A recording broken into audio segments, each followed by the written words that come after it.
Well, fans and subscribers, it's a sad but blessed day. The pontoon is done. I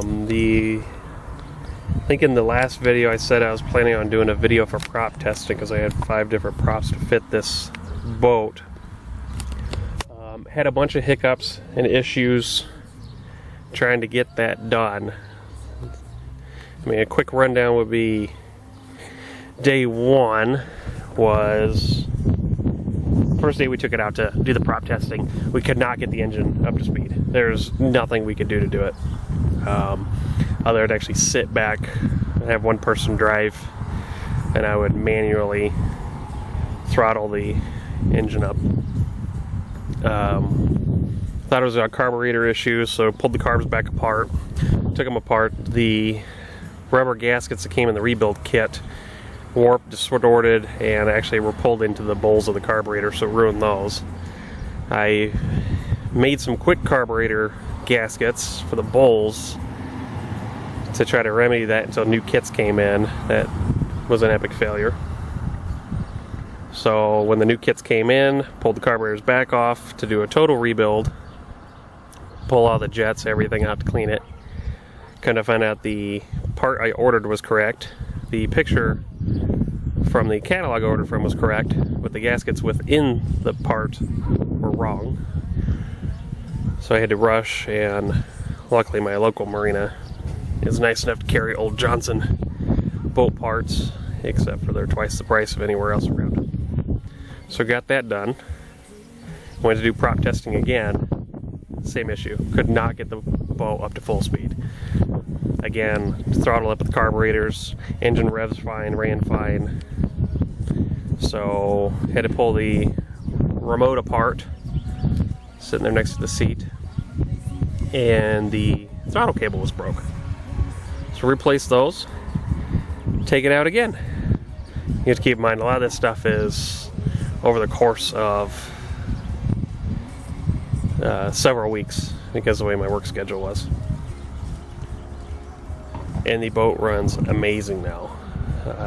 Top speed with a 4-blade 13 pitch prop on a 90 horse 2-stroke Johnson on a 24-foot pontoon with 23 miles an hour.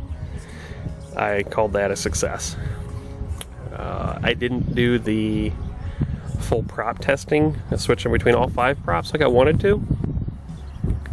I switched between the 3-blade and the 4-blade 13 pitch, and I got 1 more mile an hour extra out of the 3, but it just did not have the pickup that the 4 does, so the 4 gets to go with it. Took it out all last weekend. My whole family was up here for my gender reveal for my baby. I'm having a baby. What am I gonna do? I don't know how to handle babies. I guess I'll just figure it out as I go. But ran fantastic. Everything works. Great speed. Had, I think, 1.9 or 10 people on here. Only issue I came across was it was pretty forward heavy, and a lot of that is from pushing the fence system forward on this boat and the furniture going forward. I think these pontoons were designed to have more of the weight in the back. That's kind of why the motor is cut in and recessed between the pontoons, like thus. So the weight really should be towards the back on this guy. Not a big issue. Just put lighter weight people up front and heavier weight people in the back. Balance it out just fine. With everything going on though, the pontoon has to go. My neighborhood organization does not appreciate it being on my property that I pay my taxes on, but they think they can tell me what to do. Baby's coming. Wife needs a new car. I spend most of my time alone when I'm on the water, and I want to fish, and to be honest, this thing is just too goddamn nice to fish on. I am not going to ruin this boat by fishing off of it. The new owner should be here shortly. So this is going to be kind of the wrap-up video. Do one quick walk around, I guess. Get a little ambient walk around music going. So I don't care about YouTube copyright violations. I don't make any money off YouTube anyway. So again, one last wrap up. So front is book match set, 2 corners, and I think there's a 54 bench in between. It's got 2 6.5s at the front corners on each side. The PVC and blocks that you see laying on the floor are actually the pole supports for the cover. Makes a spine up the middle and a high ridge so water wicks off of it. Console, captain's seat, that's a, let's say 32, 34 bench. Corner, another 54. 2 more 6.5s. I don't know if you can see with the sun glare and everything going on here. There they are. And then under the corner seat is also the subwoofer for the sound system. Pop her out. Takes up that whole thing. I built the box to occupy the entire thing. And being downfire, it shouldn't get tore up. Straps for easy removal, so I can pull that out, and actually the amplifier is behind there.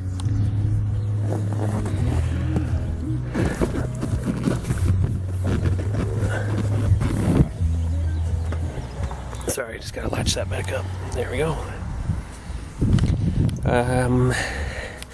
90 horse Johnson. I did do people who followed this notice it's not white anymore. Johnson's typically white.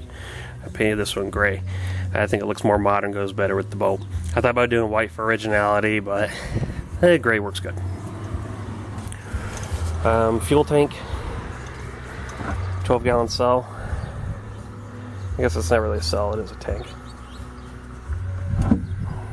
Let me climb down. We'll do a walk around to the outside here. Hardest part about pontoons is the getting on and off of them. The step ladder has done its job. It's actually done its job so well when the legs is buckling. So I guess I got to do a new one. So backside, it's on a new trailer. Tandem axle, full-length bunks. It has full-length guide rails going through the whole thing.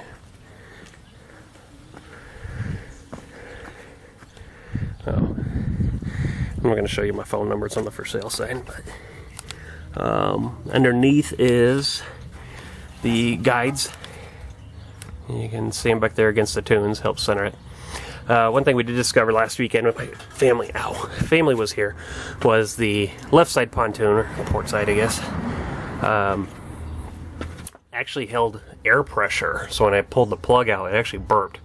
And that was from 2 days of it sitting in the water.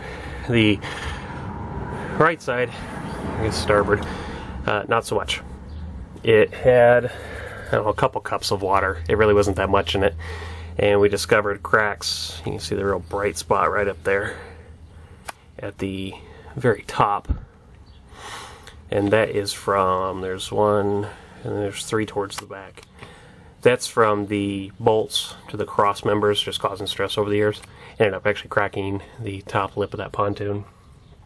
Not a big issue.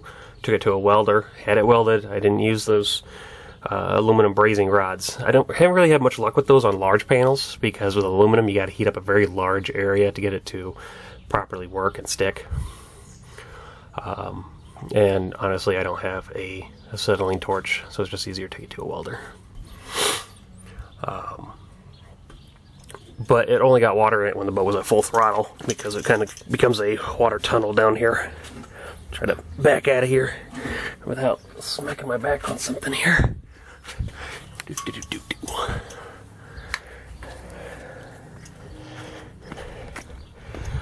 Yeah, I'll blur out my phone number if it shows up. Trailer's got surge brakes, and then down the other side, matches. So it's I'm dipping that down for my phone number. I want a bunch of creeper people calling me, wanting me to do your boats, because it ain't gonna happen. So this will be the last video of the entire boat. I don't know if this will get posted before the painting video, because I actually did a video on how to properly paint outboard motors, or at least properly paint the way I paint. There's probably a dozen ways to do it. I now have a lot more detail on that. This is a rattle can paint job. Ended up doing still pretty well. I don't really see any major runs, major defects. Some orange peel and stuff in there, but I don't care. So, I'd like to thank everyone for watching the videos. Huge shout out and thank you to pontoonstuff.com. They were huge on this project. Them and their affiliates are the ones that made this possible. And pretty much you can get everything from them except the boat and mechanics. Everything from floors to fence to furniture. And you probably won't find a better company out there to deal with. Even when I had the one error of the panel orientation when the fences first came in, they had me corrected in about 2 days, so I lost nothing. Again, thank you everyone for subscribing, and I'll see you on the water on the next project.